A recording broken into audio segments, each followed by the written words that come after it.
This truth is difficult for many to accept because it removes comforting illusions. The illusion that someone else will eventually understand you deeply enough to safeguard your peace. The illusion that circumstances will slow down out of consideration for your limits. The illusion that people will naturally respect your boundaries simply because you are kind, loyal, or patient. The world does not operate on awareness of your inner state. It responds only to what you allow. Time is the most silent asset you possess. It does not announce when it is being stolen. It disappears quietly, disguised as small distractions, unnecessary conversations, emotional labor given to people who never change, habits repeated without reflection. If you do not actively defend your time, others will spend it for you. Not out of malice, but out of convenience. Every request, every demand, every expectation placed on you competes for the same limited hours of your life. Without discipline, you become available to everything and committed to nothing. Protecting your time requires clarity. You must know what deserves it. When you do not define your priorities, the world assigns them for you. You begin reacting instead of directing. Days become busy but empty. Movement replaces progress. The disciplined individual understands that saying no is not rejection, it is alignment. Each refusal strengthens the path you have chosen, even when it feels uncomfortable, even when it disappoints others. Energy is even more fragile than time. You can have hours available and still be incapable of meaningful action if your energy is drained. Emotional exhaustion often comes not from work, but from unmanaged exposure. Conversations that leave you tense. Environments that demand constant alertness. Relationships built on imbalance, where you give more than you receive. Energy leaks through resentment, overthinking, and unspoken expectations. No one feels these drains except you. Others may benefit from your presence while remaining unaware of its cost. That is why energy protection cannot depend on understanding from the outside. It must be intentional from within. You must observe what strengthens you and what weakens you. Not what feels familiar, not what feels dramatic, what actually restores clarity and stability. Rest is not weakness. Withdrawal is not failure. Silence is not avoidance. These are strategic acts of self-preservation. When you ignore your need to recover, your patience shortens, your focus blurs, and your decisions become reactive. Over time, this erodes self-respect. You begin operating below your capacity while telling yourself it is normal. The mind is the most invaded territory of all. Thoughts enter constantly. Opinions, judgments, fears, comparisons. Many of them are not your own, yet they shape your behavior. If you do not train your mind, it becomes a crowded place where every voice competes for control. Anxiety grows not from reality, but from unfiltered mental noise. Your mind must be guarded like a gate. Not every thought deserves entry. Not every emotion deserves action. When you allow constant stimulation, you weaken your ability to concentrate. When you indulge every impulse, discipline dissolves. A distracted mind cannot build anything lasting. It jumps from desire to desire, problem to problem without depth. Mental protection begins with awareness. Notice what you consume. Conversations, media, narratives, self-talk. What you repeatedly expose yourself to becomes familiar, and familiarity slowly turns into belief. If you surround your mind with chaos, urgency, and negativity, calm will feel foreign. Stillness will feel uncomfortable. Focus will feel impossible. This is why solitude is essential. Not isolation, but deliberate time alone without noise. In this space, you regain authority over your thoughts. You recognize patterns. You see where your attention has been misused. You begin to separate what matters from what merely demands reaction. No one else can do this internal work for you. Advice may guide, support may encourage, but responsibility cannot be transferred. If you wait for others to handle your emotional balance, you remain dependent. If you wait for others to protect your boundaries, you remain vulnerable. Strength grows when you stop explaining your limits and start enforcing them. When you stop hoping people will change and start adjusting your exposure. When you stop consuming what weakens you simply because it is common or accepted. Life does not become easier when you protect yourself. It becomes clearer. You lose certain connections. You disappoint some expectations. You face discomfort. But in exchange, you gain stability. Your actions align with your values. Your progress becomes steady instead of erratic. Protecting your time sharpens your direction. Protecting your energy sustains your effort. Protecting your mind preserves your clarity. These are not separate practices. They are one discipline expressed in different forms. Each day presents choices that seem small, whether to engage or disengage, whether to speak or remain silent, whether to consume or abstain, whether to rest or push unnecessarily. These choices accumulate. Over months and years, they define the quality of your life more than any dramatic event. No one will stand guard at the door of your life. No one will filter distractions for you. No one will intervene when your limits are crossed unless you first recognize them. This is not something to resent. It is something to accept with maturity.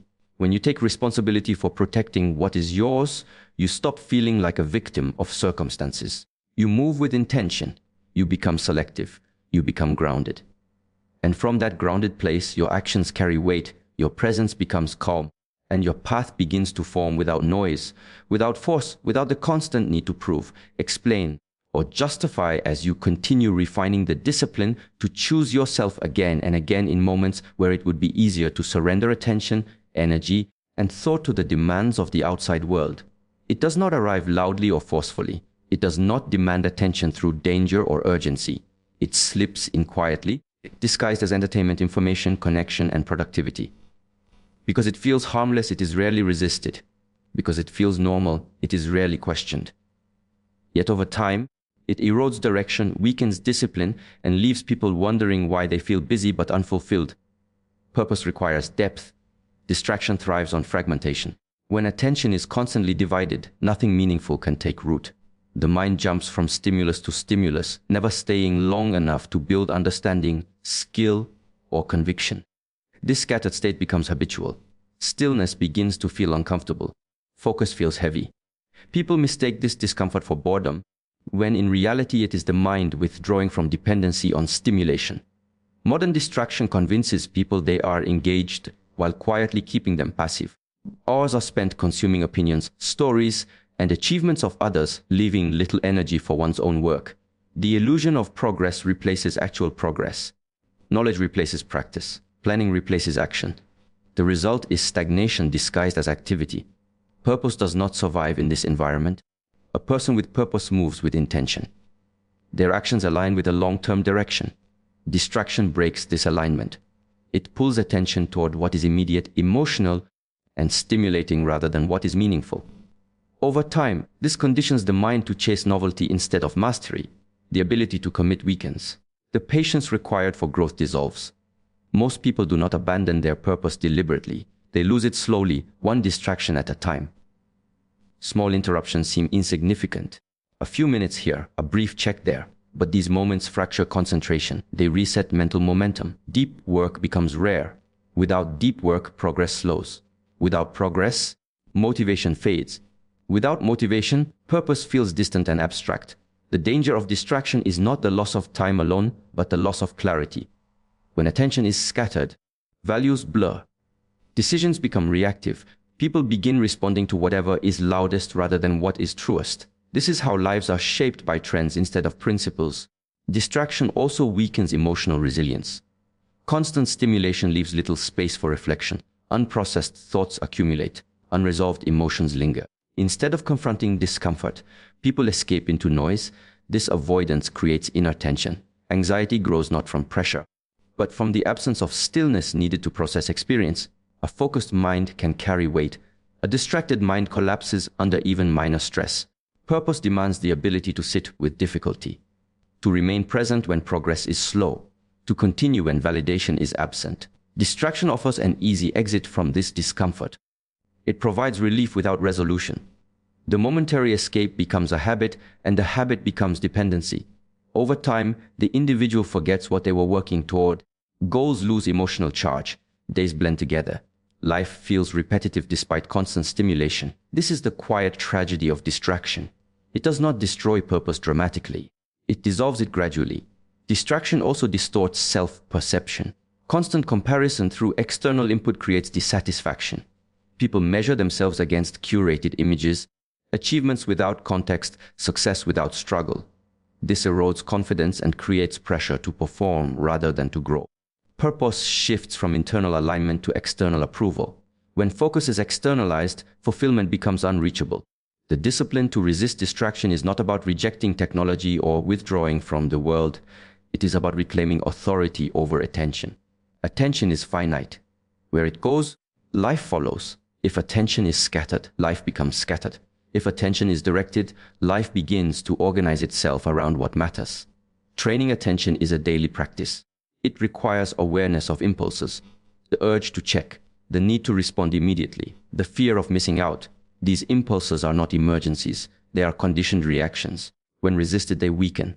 When indulged, they strengthen.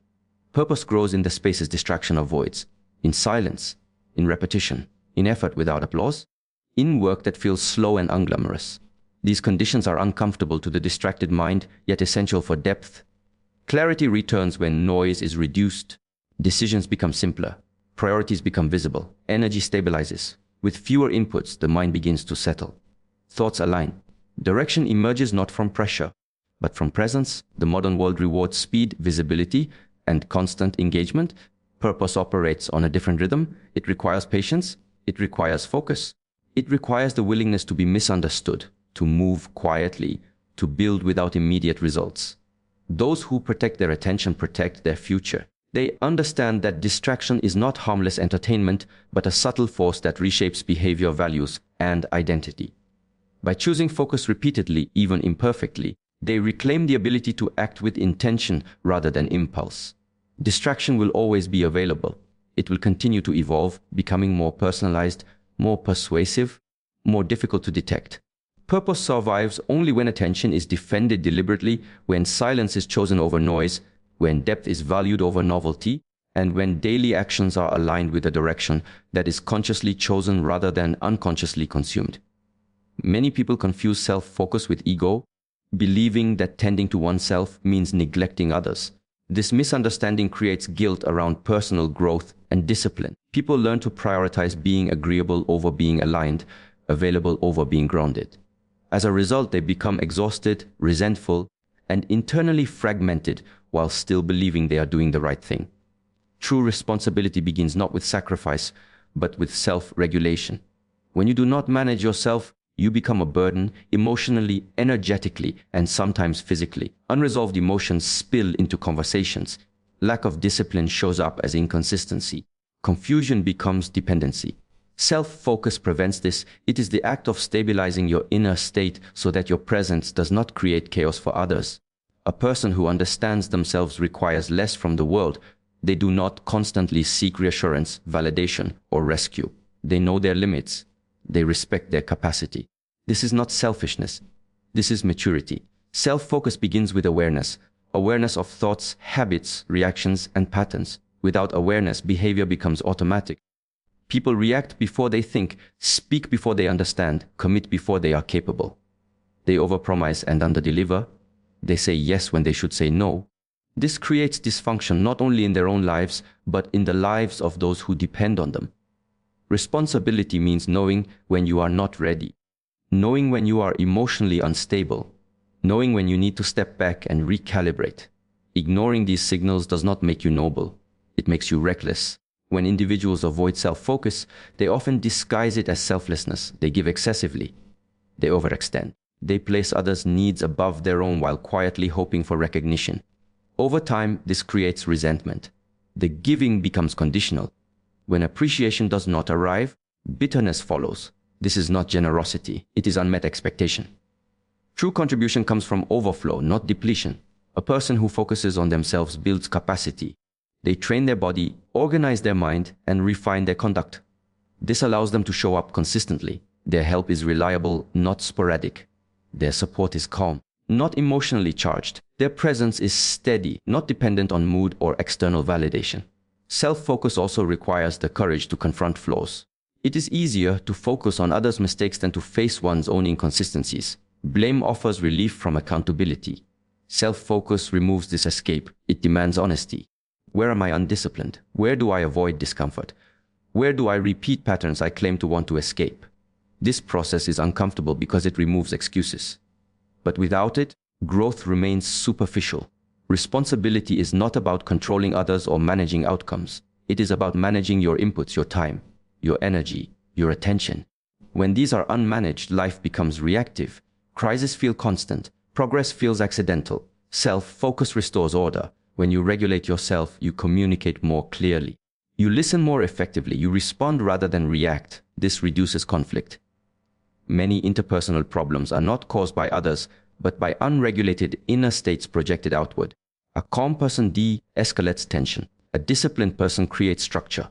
A focused person brings clarity. Self-focus strengthens relationships rather than damaging them. Boundaries are an expression of self-focus. They are not walls meant to isolate, but frameworks that define healthy interaction. Without boundaries, resentment builds. With boundaries, respect develops. Responsibility includes teaching others how to treat you through consistent behavior rather than repeated explanations. Another aspect of self-focus is patience. Growth is not immediate. Emotional maturity develops through repetition and reflection. Those who rush to serve others without stabilizing themselves often collapse under pressure. Those who invest in self-mastery can endure difficulty without losing direction. The world does not need more people who are constantly busy. It needs people who are internally stable. Self-focus creates this stability. It transforms intention into capability. It turns good values into reliable action. Avoiding self-focus does not make one virtuous. It delays development. Responsibility means becoming someone who can carry weight without breaking, someone who can lead themselves before attempting to influence others, someone who can remain grounded when challenged rather than defensive or reactive. Self-focus also clarifies purpose. When distractions are reduced and internal noise is quieted, direction emerges naturally. Decisions become simpler. Priorities align. Life feels less chaotic not because problems disappear, but because the mind becomes organized. This organization is not accidental. It is cultivated daily, through discipline, through reflection, through the willingness to pause instead of perform. A responsible individual does not demand the world adjust to them. They adjust themselves to reality with intelligence and restraint. They do not blame circumstances for their instability. They strengthen their capacity to meet circumstances with composure. Self-focus is not about indulgence or self-absorption. It is about stewardship. You are responsible for the instrument through which you experience and affect the world. If that instrument is neglected, everything you touch becomes distorted. When you commit to self-focus, you reduce harm. You reduce conflict. You reduce dependency. You become a source of order rather than noise. And this is the highest form of responsibility a person can carry toward themselves and toward others in a world that constantly rewards distraction, emotional reactivity, and surface-level engagement. This statement is often misunderstood as something mystical or symbolic, but it is deeply practical. The world does not respond to your intentions or desires. It responds to your behavior, your consistency, your emotional regulation, and your standards. When these are unstable, life feels chaotic. When they are disciplined, life begins to organize itself around you. Self-mastery is the foundation of all influence. A person who cannot control their impulses is controlled by circumstances. Their mood shifts with every event. Their focus breaks under pressure. Their decisions change with emotion. This unpredictability weakens their position in every area of life. Others cannot rely on them. Opportunities pass them by. Conflict follows them not because the world is hostile, but because they have not learned to govern themselves. Mastery begins internally, with awareness. You must observe your reactions before you attempt to change them. Notice what triggers you. Notice what drains you. Notice what you avoid. Most people try to change outcomes without addressing these inner patterns. This creates frustration because the same problems repeat in different forms. When you gain control over your inner state, your external behavior becomes consistent. You speak with clarity. You act with intention. You stop over-explaining and stop seeking approval. This consistency sends a signal. People respond to what they can predict and respect what feels stable. The world adjusts to reliability. When you master your time, you stop rushing. You arrive prepared. You follow through. This builds trust. When you master your emotions, you stop reacting impulsively. You pause. You choose responses rather than releasing tension. This changes how others engage with you. Conflict loses its power when it cannot provoke chaos. When you master your attention, distractions lose influence. You begin finishing what you start. Progress becomes visible. Results appear not because you chase them, but because focused effort compounds. The environment responds to this momentum. Self-mastery also reshapes boundaries. When you respect your limits, others sense it. You no longer need to defend or justify yourself constantly. Your actions communicate what you tolerate. The world adjusts not through confrontation, but through consistency. This adjustment is not always immediate. At first, resistance appears. People accustomed to your old patterns may test your resolve.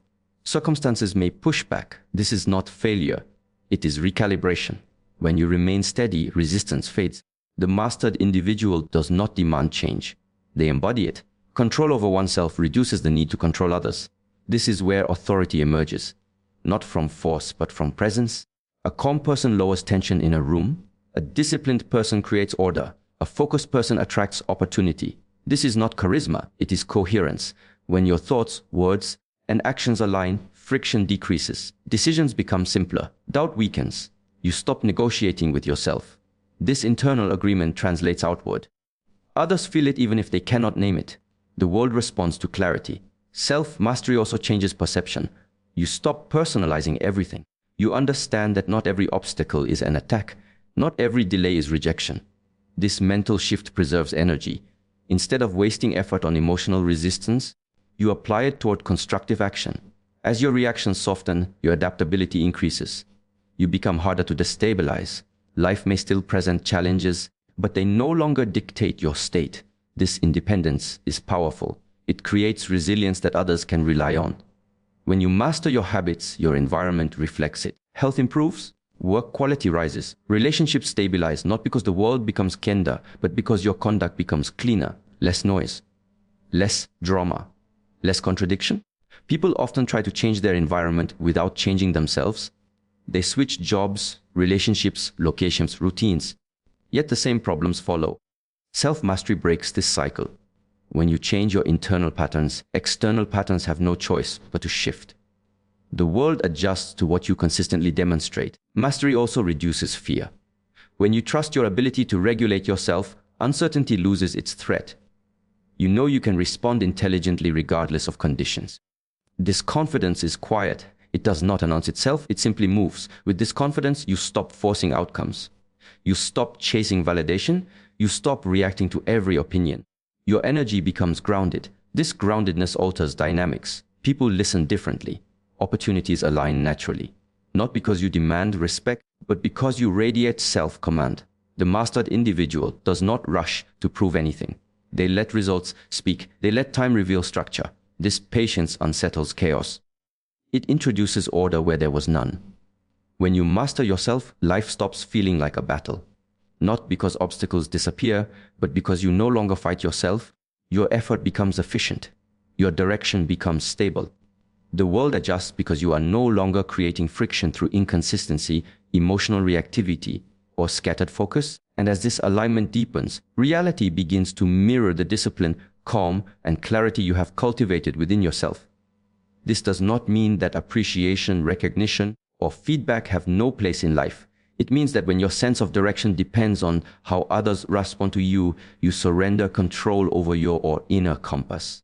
The more you rely on external approval to confirm your worth or decisions, the less you trust your own judgment. Over time, this dependence erodes self-command and replaces it with emotional reactivity. Internal authority is the ability to govern yourself without constant reassurance. It is the quiet confidence that comes from clarity of values, discipline of action, and consistency of character. External validation interferes with this process by shifting attention outward. Instead of asking what is right, you begin asking what will be accepted. Instead of acting with intention, you act with anticipation of response. This subtle shift changes everything. When validation becomes a goal, authenticity weakens. Decisions are filtered through perception rather than principle. People begin editing themselves in real time, adjusting opinions, behaviors, and boundaries to maintain approval. This creates internal conflict. The self becomes divided between what is felt and what is displayed. Over time, this division creates fatigue and confusion. Authority cannot develop in this state. A person who seeks validation becomes sensitive to feedback. Praise inflates. Criticism destabilizes. Silence creates anxiety. The emotional state rises and falls based on external signals. This volatility makes consistent action difficult. When motivation depends on applause, effort collapses in its absence. Internal authority is built through self-trust. Self-trust grows when actions align with values regardless of outcome. Each time you choose discipline over comfort, honesty over image, and responsibility over approval authority strengthens. Each time you abandon these for acceptance, it weakens.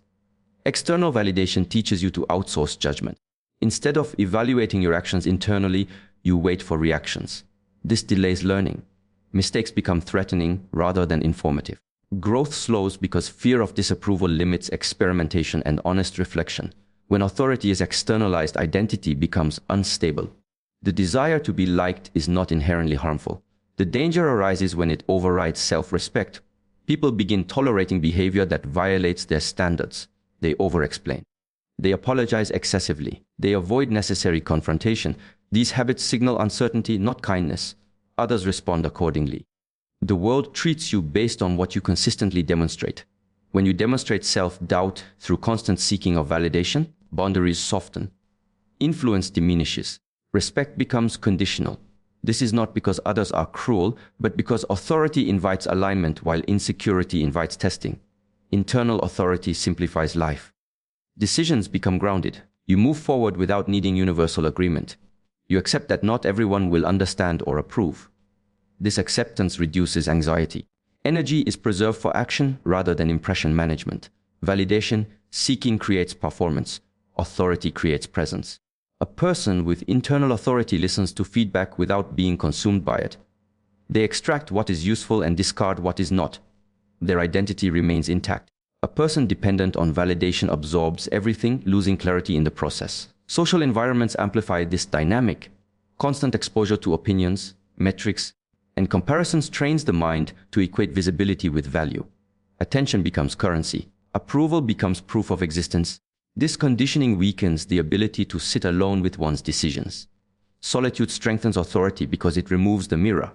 In silence, you are forced to evaluate yourself honestly. Without external response, motivation must come from commitment rather than reward. This is uncomfortable at first. Many avoid it. But those who endure it develop a stable sense of direction. Authority also requires patience. External validation often rewards immediacy, likes, praise, recognition. Internal authority operates on a longer timeline. It prioritizes consistency over excitement. This delayed gratification builds resilience. It trains the mind to value progress over performance. When you stop chasing validation, behavior becomes cleaner. Words become deliberate. Actions become intentional. You stop negotiating your standards. This clarity attracts respect naturally, even from those who disagree with you. Authority does not demand agreement. It commands recognition. This shift does not make you cold or disconnected. It makes you grounded. You still care. You still listen. But you are not governed by reaction. You act from alignment rather than approval. External validation is unpredictable. It changes with trends, moods, and contexts. Building your identity on it is unstable. Internal authority is consistent. It remains regardless of environment. This consistency creates trust both in yourself and from others. The moment you prioritize inner alignment over outer acceptance, you reclaim control. You stop shrinking. You stop performing. You stop asking permission to exist as you are. Authority grows quietly through repetition of aligned action. When internal authority is strong, validation becomes optional rather than necessary. Praise is appreciated but not required. Criticism is considered but not internalized. Silence is tolerated without anxiety. This independence reshapes your presence. You become harder to manipulate, harder to destabilize, clearer in intention. This clarity influences how others respond, not because you demand respect, but because you demonstrate self-command through consistency, restraint, and the ability to stand by your decisions without seeking confirmation from every external voice that passes through your life. Solitude is often misunderstood as isolation or loneliness, but in truth it is a training ground. It is the space where behavior is no longer shaped by observation, praise, or expectation. In solitude, there is no audience to impress and no approval to chase. What remains is choice.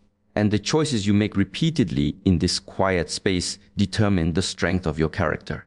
Most people perform well when they are seen. Few remain disciplined when they are alone. Consistency in solitude means showing up for yourself without external pressure. It means practicing when no one is watching, refining when no one applauds, and continuing even when progress feels invisible.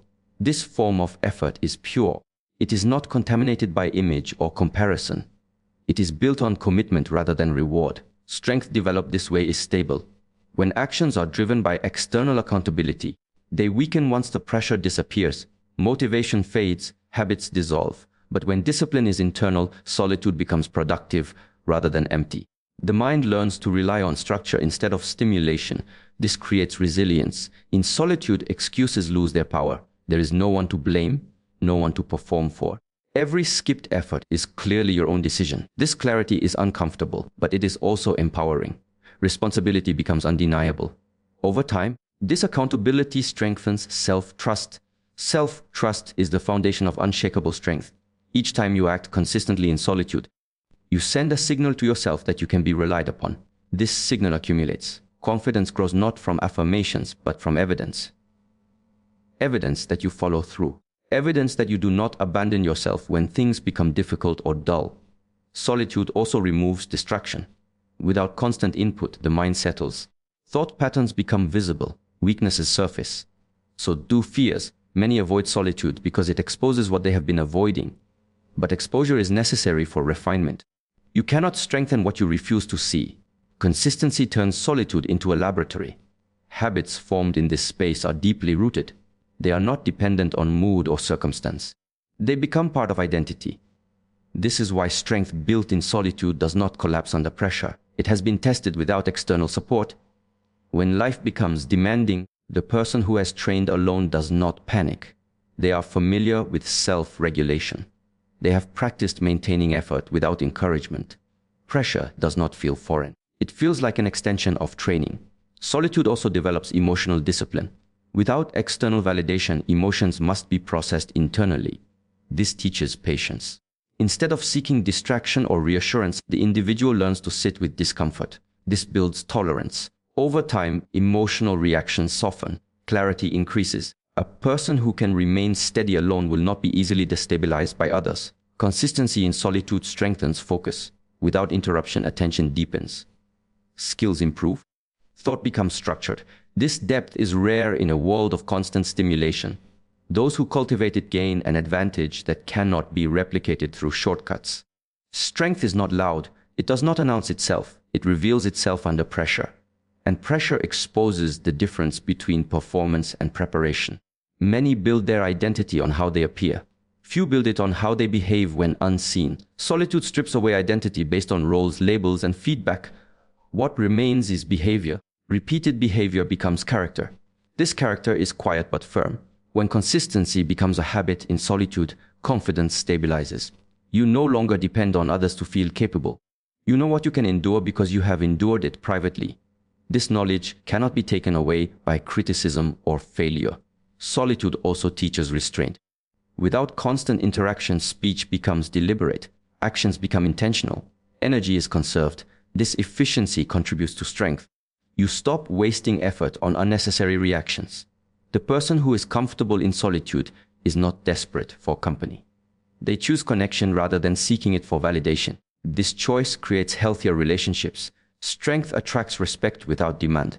Consistency is what separates intention from reality. Many intend to improve. Few act consistently when conditions are neutral or uncomfortable. Solitude removes emotional highs. What remains is routine. Routine, when maintained, becomes power. This power is unshakable because it is self-generated. External circumstances fluctuate. Praise comes and goes. Support appears and disappears. But the individual trained in solitude carries their structure with them. They do not collapse when alone. They do not inflate when admired. Strength built publicly is fragile. Strength built privately is durable. Each quiet effort compounds. Each disciplined moment adds weight. Over time, the accumulation becomes visible, not because it is displayed, but because it is embodied. Consistency in solitude does not promise immediate results. It promises stability. It builds a foundation that does not crack under stress. This foundation supports ambition without anxiety and effort without desperation.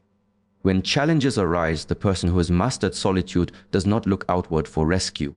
They look inward for regulation. They respond rather than react. This composure influences outcomes without force. Unshakable strength is not a gift. It is a practice. Practice daily, quietly, without witness. Formed through repetition rather than intensity. Maintained through discipline rather than excitement. Solitude is not empty. It is full of opportunity for those willing to remain consistent within it. day after day, choosing effort over escape, structure over chaos, and inner alignment over external noise until strength becomes not something they seek, but something they carry effortlessly into every situation they encounter.